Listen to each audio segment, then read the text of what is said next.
My dear brothers and sisters, Nigerian youths, the last 10 days of protest in parts of the country against human rights abuses offered by Nigerian citizens at the hand of law enforcement agencies, especially the Nigerian police, have been a learning moment for all Nigerians, regardless of age, class, or social status. For the protesting youths who are organizing and coordinating at the speed of thought, there is a welcome awakening of their talent, power, and unity as citizens. The office of the citizen is finally woke, and the spectacle is lit. For older Nigerians, the parents and grandparents of protesters, there is admiration for those they raised to tiptoe fearfully around Nigeria's many existential threats, who have now risen to confront those challenges head-on, with soundness of mind, boldness, and patriotism. For politicians and those in government, there are mixed reactions, ranging from support to distress, even denial of what this is, and the sheer magnitude of it. Personally, I realized immediately that this is a watershed moment for the future of Nigeria. That is why I lent it my immediate support, being arguably the first sitting governor to do so publicly. The great African leader Nelson Mandela once said, and I quote, "I have learned that courage was not the absence of fear, but the triumph over it. The brave man is not who does not feel afraid, but he who conquers fear." End of quote. The protesters reminded me of myself about 6 years ago, when I dared, just before my 37th birthday, to run for the office of the governor of Kogi State. At the time, like many of you today, I had absolute no prior experience in partisan politics. But that single act of courage, or foolishness, as some people call it at that time, became my date with destiny. With a lot of help from God, what started as a strong desire to change the old paradigm in my state is now going into a second term in the office as the executive governor of Kogi State. The point here is first to reassure our youth that truly we are not too young to run, either for an objective or for an office. Apart from constitutional age limit requirements, there is no youth out protesting in this season who cannot seek for an elective position that becomes due between now, 2023, and beyond. Secondly, by sharing my story, I hope to highlight the importance of structure to any bid to institute and sustain lasting change in a democracy. As a forerunner, my main takeaway in confronting and overcoming mighty hurdles which any youth aspiring to high political leadership will face is that you need a strong, preferably dominant structure behind you. While an overflow of power, emotions about the sorry state of our nation or your state can galvanize you into actions like this, you will need an organization that is a platform prescribed by law to actualize your vision. Without mincing words, to have an action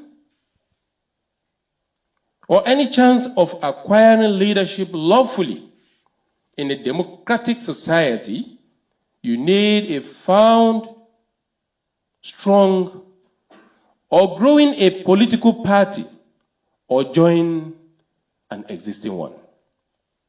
It is therefore imperative that our youth be well guided in steering the direction of this protest after the successes of the last 10 days or so. Calling the protest organic or leaderless sounds cool, right?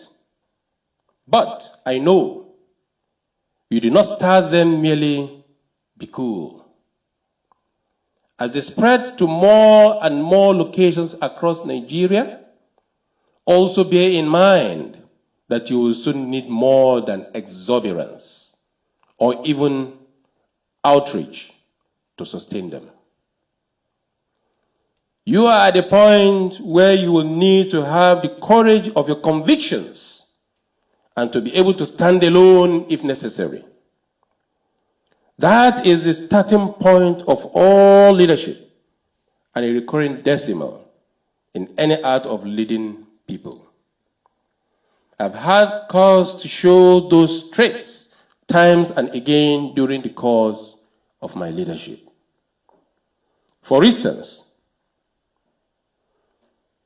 during the thick of the COVID-19 pandemic, our policy of no lockdown, target-specific testing, use of rapid test kits, and resilience on so-called untested drugs made us to stand alone.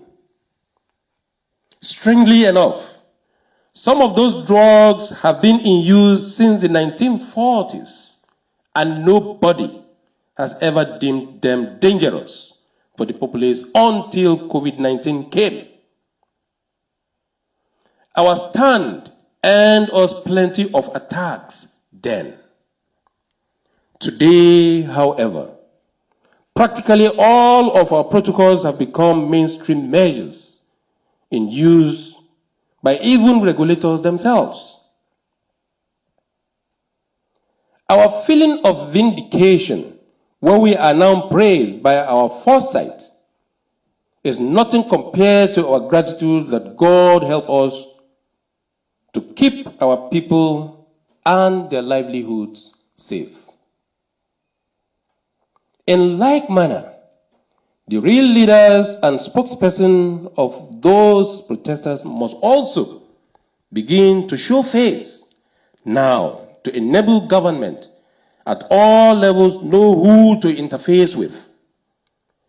We cannot even appoint people into the various bodies being set up to address your demands without being afraid that the opportunists who have no credibility with you are hijacking it.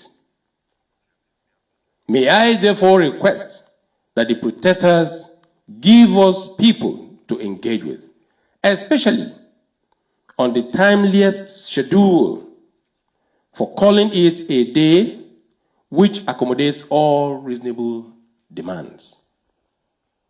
It goes without saying that despite different levels of dissatisfaction with the status quo in our country among the citizenry, it is unwise to think that the change of leadership other than by clear-cut democratic means will be tolerated by citizens.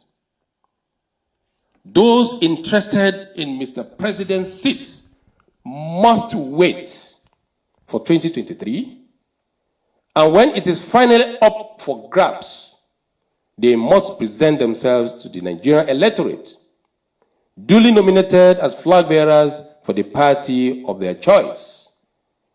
It is as simple as that. Ditto for any other duly elected seat or office. As we go into a new week, I have seen several advertisements calling for more protests in Kogi State. As usual, I am all for peaceful protest, but I do caution that all gatherings must maintain empathy for others who may not wish to march with you at this time.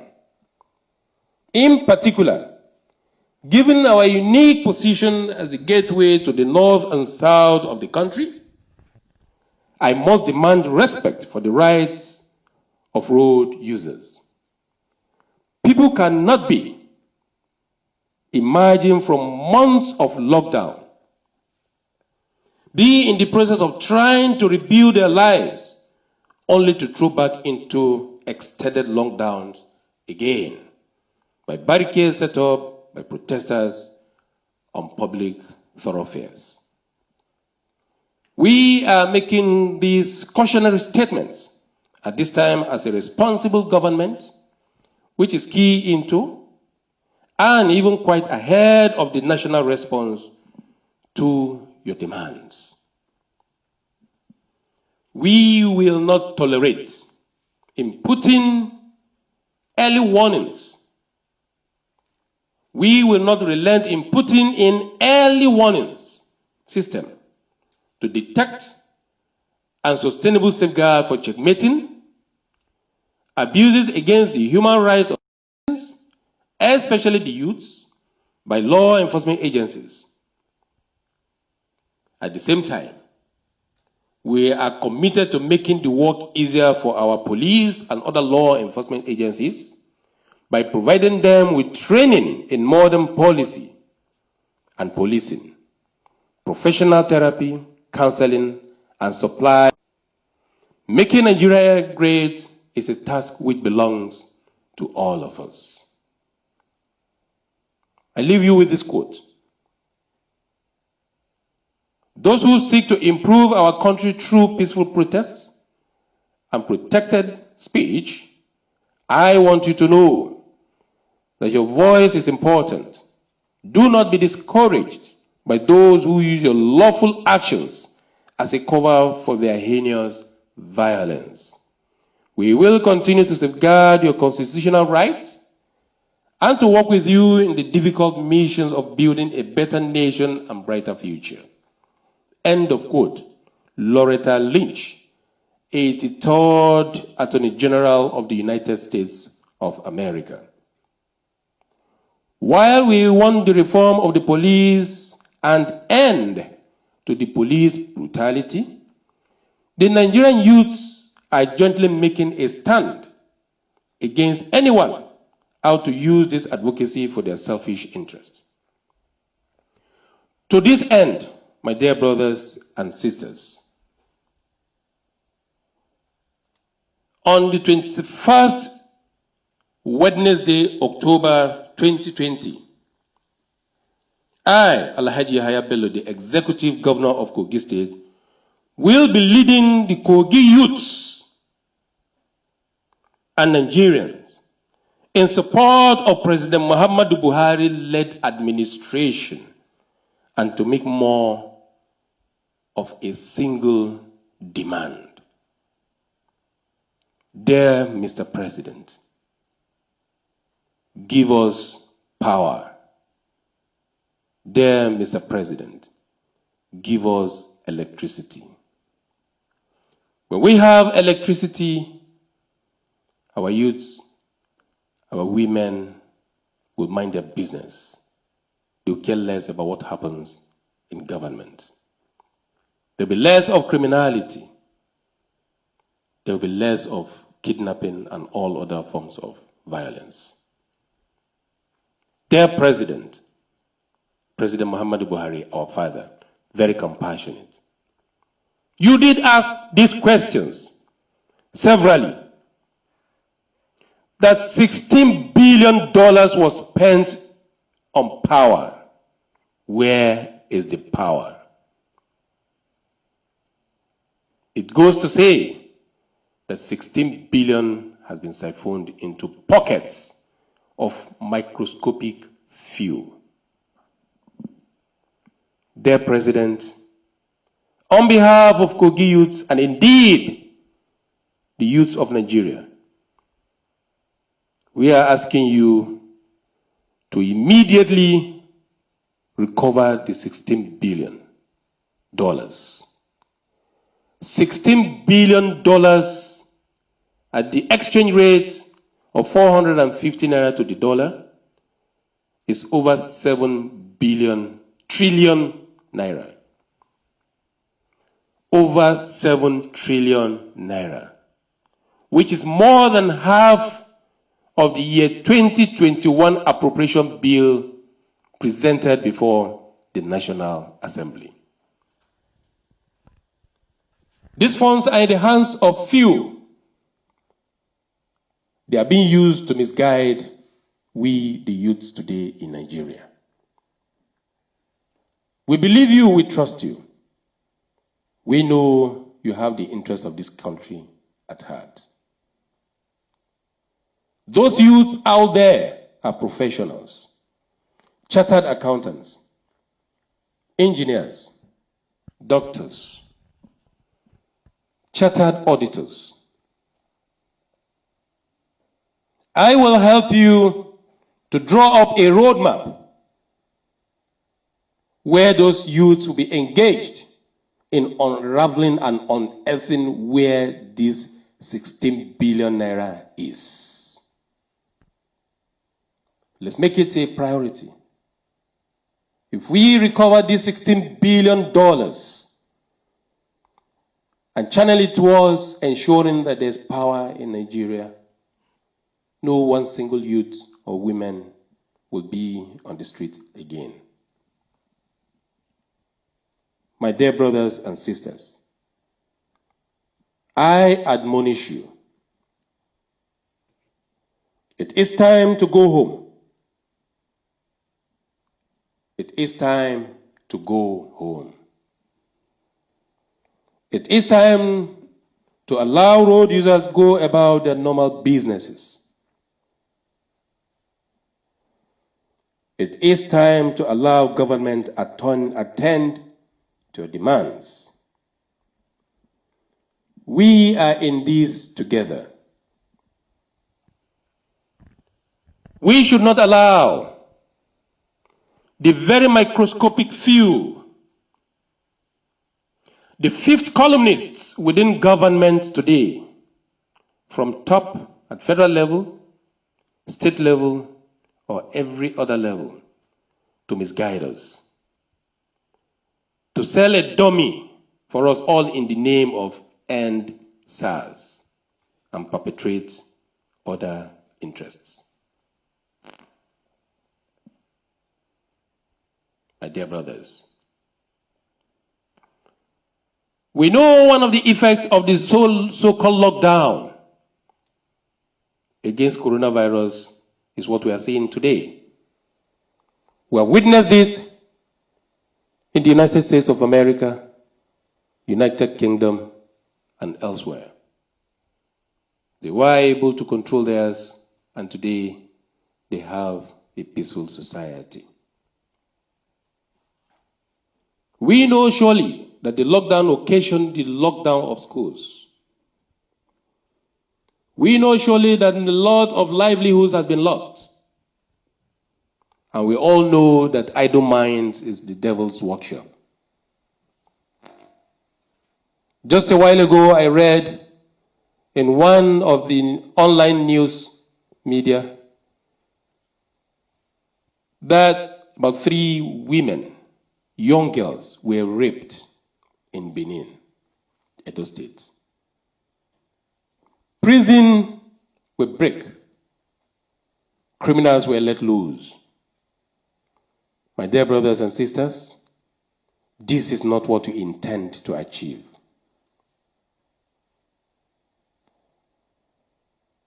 We are aware that there are a lot of sponsors from within the system and outside of the country.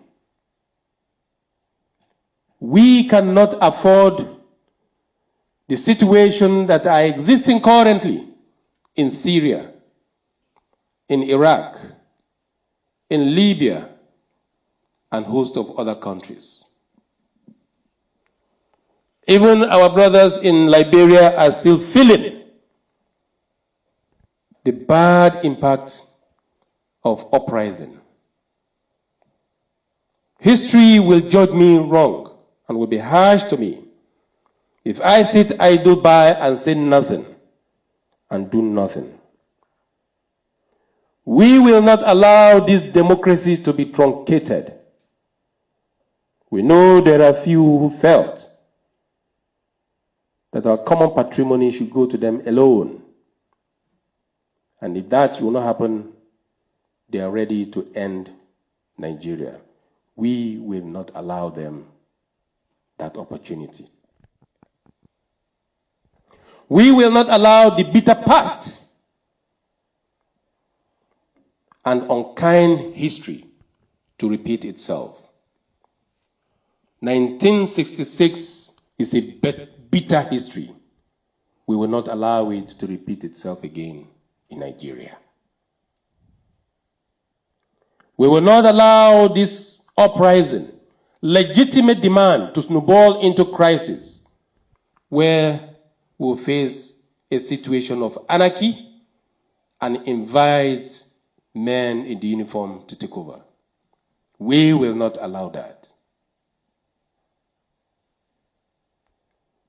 There are those who are sponsoring. We urge them, the owner of Twitter and the rest, to please go and solve the problem they caused and created in Iraq, in Syria, in Libya, in South Sudan, and several other countries. Nigeria is great, and we are going to be great. On 21st of October, Wednesday, I will lead the youths of Kogi State in Abuja, from Kogi State to Abuja. And I invite those and the lovers of Nigeria to come together and streamline our demands and support this government, because President Muhammadu Buhari loves all of us. I can say that from the bottom of my heart. He needs the support of the young ones. You have a voice in me. Don't listen to those hiding, claiming that there's no leadership in this NSAS movement. If there's no leadership in the NSAS movement, I volunteer to be that leader who will push down all of our demand and make sure it is met. We will march in Abuja, support the government, encourage our law enforcement agencies, the police, and all of them to return back to work and do the needful and curb these crimes and criminality that are staring at our faces. And I will urge thereafter all of us to return back home and engage government at all levels. My dear brothers and sisters, it is often said, and we all believe, that we have no any other country other than Nigeria. We will not allow those that have benefited from this country because of quest for power hide under these legitimate demands and set ourselves against each other. Roads were blocked. No access to various other facilities. A pregnant woman and the baby died. A lot of youth has been killed. A lot of government facilities and properties has been destroyed. It is still the same taxpayers' money that will be used to fix them. Lives that are lost cannot be regained again. Let us not do what is even worse than what the SARS did to us. Two wrongs, they say, can never make a right. Here in Kogi State, I am leading. The youths are in power here. The youths are governing. We picked up the various pieces of what we met on ground and we're making headway. Kogi youths can bear me witness. And ultimately, God is bearing me witness. I urge my colleagues, governors, to take charge in their various states and ensure there is law and order. This is what we swore to protect. Defend the Constitution, protect lives and livelihood. We must not renege and fail in this responsibility.